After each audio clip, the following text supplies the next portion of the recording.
Laura Ingraham joins us from our nation's capital. Good morning to you, Laura. Hey, Laura. Hey, guys, I was watching that rally live, and I'm watching, I'm thinking, oh, no, what if that beautiful little boy says, Mommy and Daddy, and looks really scared and, like, get me. That was risky, but it worked out. It did. Worked out perfectly.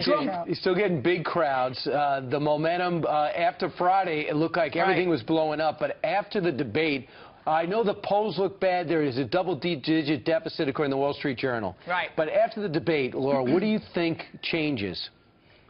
Well, I just think Republicans on Capitol Hill, I mean, the big headline in the Washington Post today is not about Trump's strong debate performance or the fact that thousands of people turn out for a rally. The headline in the Washington Post is that Paul Ryan breaks ranks with Trump.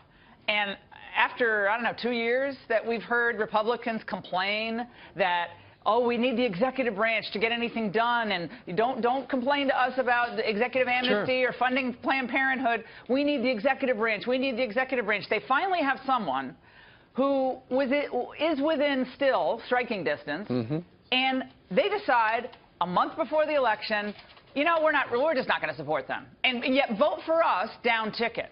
Now that perhaps is one of the most idiotic strategies I have ever heard from a Republican Party. It's crazy. No, they are going to further distance themselves from the Trump voters. And last time I checked, almost 15 million primary voters turned out for Donald Trump.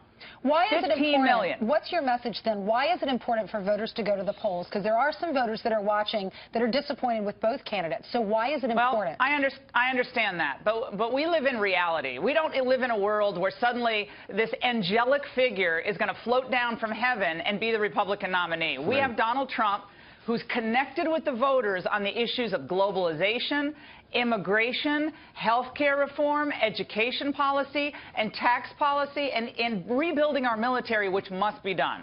Sure. We people go out there as Republicans and say, you know, I'm just going to vote down ticket. Then you better be prepared for the following things to happen. Mass amnesty given to illegal immigrants, a sovereignty and independence killing Trans-Pacific Partnership, and years of no economic growth. If that's what you think is going to get us to the promised land politically, then go ahead and just vote down ticket. But I'm living in the real world, and I'm going to fight to the last second on the last day of this campaign to bring that message to the American people. Laura, if the Republican establishment abandons Trump 1 month before the election, and something bad happens, like he loses, bad to him and bad to the Republicans ultimately, the narrative is going to be, they stabbed him in the back. How do there is no Republican, Right. How does the Republican Party recover? They're not going to. They're going to splinter. You're absolutely right. And what they've been saying is Donald Trump is blowing up the Republican Party. And I say that is a false narrative. The people who are blowing up the Republican Party are the Kelly Ayotts, the Paul Ryans, all these other people who run to their friends in the press after Donald Trump has a strong debate performance. They run to their friends in the press and say, oh, let me tell you what's happening behind closed doors. There are significant Republicans who are disgusted by Trump, and they're not going to vote for him. Now, that's what the Democrats never do. They never break ranks with their nominee. They never dump on their nominee in public to the media. Instead, they go to the press and say, our candidate has the winning message. She's a strong woman, and she's a fighter, and she's going to fight for Americans. So I think Paul Ryan and all these guys, and I like Paul Ryan, by the way, personally. I think he's a lovely individual. I love him as a person.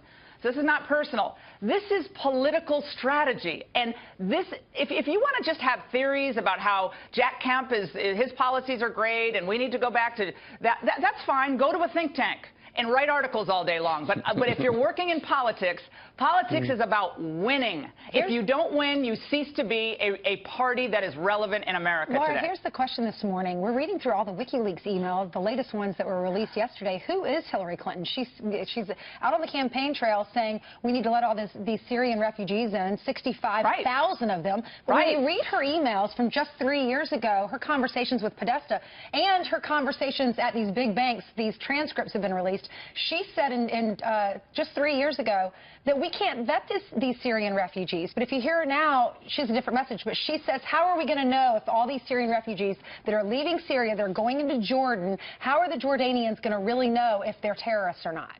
We don't know who these people are. Yeah. Donald Trump, as far as I could tell, was the only person over the last month in the Republican Party that was really making this an issue, other than maybe Jeff Sessions. So, again, if you want to have hundreds of thousands of Islamic refugees in the United States, if you want to do that, ones that we can't vet, not proper immigration, but the ones we can't vet, then definitely vote for Hillary Clinton. But I think Europe is dealing with this situation now, and they realize they made a massive mistake in what they've done, but there's no turning back. Right. There's no turning back. I mean, they just arrested a Syrian who was on a message in Germany, a massive stabbing spree. Yeah, nice. They opened up their hearts and they ended up stabbing in the back. Laura, let me just ask you. For you, the tape comes out Friday. I know you've been, you've been very stalwart in your support.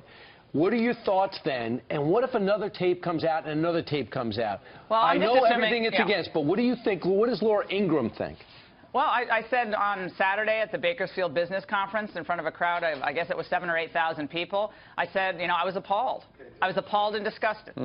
But what I am more appalled and disgusted by as a political matter is the idea that we're going to sacrifice 3 seats on the Supreme Court and our ability to direct an independent country for the next 4 or 8 years because of comments that were made years ago in a private setting by Donald Trump. Right. I'm sorry, but this is about the entire future of this country and extended out of the world.